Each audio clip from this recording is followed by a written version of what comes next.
Hello বন্ধুরা, কেমন আছেন আপনারা? তো আপনারা দেখছেন food and kitchen YouTube channel. তো আমি আশাবাদী যে ঠাকুরের অশেষ কৃপায় আপনারা সবাই ভালো আছেন, আর আমিও ভালো আছি।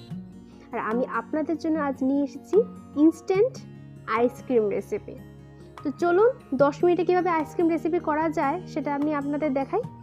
তো এখানে আমি 300 ml এর মতো দুধ নিয়েছি, আর একটা বাটির মধ্যে আমি 1 টিস্পুন ময়দা নিয়ে তাতে দুধ দিয়ে ভালোভাবে ফেটিয়ে নিয়েছি। ঠিক আছে, তো এখানে আমি একটা তেজপাতাকে ধুয়ে 2 টুকরো করে দিয়ে দিয়েছি, আর 2টো এলাচিকে একটু থেতো করে দিয়ে দেব। ঠিক আছে, তো এতে কি হবে, ফ্লেভারটা খুব দারুণ আসে। ঠিক আছে, তো এখানে আমি এখন কি করব, 5 টিস্পুন মতো আমি এখানে চিনি দিয়ে দিয়েছি।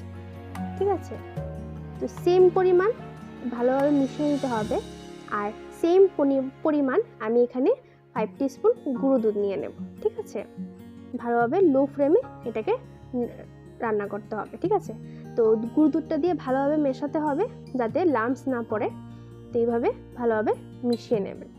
ঠিক আছে, তো এখন আমি কি করব, যে গুলে রাখা সেই ময়দার যে পেস্টটা আমি এখানে দিয়ে দেবো, আর ভালোভাবে একদম নাড়িয়ে নাড়িয়ে দিতে হবে, না হলে কিন্তু ময়দাটা একদম গাঢ় হয়ে যাবে, একদম লাম্পস পড়ে যাবে। ঠিক আছে, লাম্পস যাতে না পড়ে তার জন্য ভালোভাবে মেশাতে হবে। তো এখন এটাকে আমি প্রায় 8 থেকে 9 মিনিট আমি এটাকে সেদ্ধ ভালোভাবে রান্না করে নেব, যাতে এটা একটা গাঢ় একটা হয়ে যায়, গাঢ় একটা ক্রিমি একটা স্ট্রাকচার যাতে এসে পড়ে। ঠিক আছে, এই দেখুন এখন আমি কি করব, তেজপাতা আর এলাচিগুলোকে আমি তুলে নেব, কারণ এগুলো যদি আমাদের আইসক্রিমে থাকে তা খেতে ভালো লাগবে না।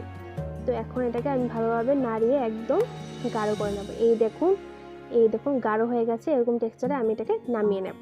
তো এরকম একটা পাত্রে আপনার চাইলে বাটির মধ্যে বা যে আইসক্রিমের যে শেপ আছে এরকম মোলের মধ্যেও আপনারা সেট করতে পারেন। তো আমি একটা ছোটো একটা কৌটোর মধ্যে এটাকে দিয়ে নিয়েছি, আর কিছু কাজু বাদামকে আমি পেস্ট ছোটো ছোটো টুকরো করে গার্নিশের জন্য দিয়ে দিয়েছি।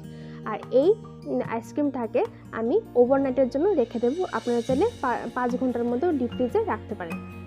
ঠিক আছে, এই দেখুন বন্ধুরা, আমি ওভারনাইট রেখে দিয়েছিলাম, আর কীরকম কি সুন্দর হয়েছে আমার এই আইসক্রিমটা। আর আমার এই আইসক্রিমের রেসিপিটা ভালো লাগলে অবশ্যই লাইক, কমেন্ট অ্যান্ড শেয়ার করবেন। আর যারা প্রতিনিয়ত আমার ভিডিওগুলো দেখছেন তাদেরকে অসংখ্য ধন্যবাদ। আর নিউ ভিউয়ার্সদের উদ্দেশ্যে বলবো, অবশ্যই চ্যানেলটিকে সাবস্ক্রাইব করে বেল আইকনটাকে প্রেস করে রাখবেন, যাতে আমি যখন নিউ ভিডিওগুলো শেয়ার করব আপনারা যাতে সেটা দেখতে পারেন। তো আমি আশাবাদী যে আপনারা সবাই ভালো থাকবেন। এই বলে আজকের জন্য বিদায় নিচ্ছি। Tata, bye bye.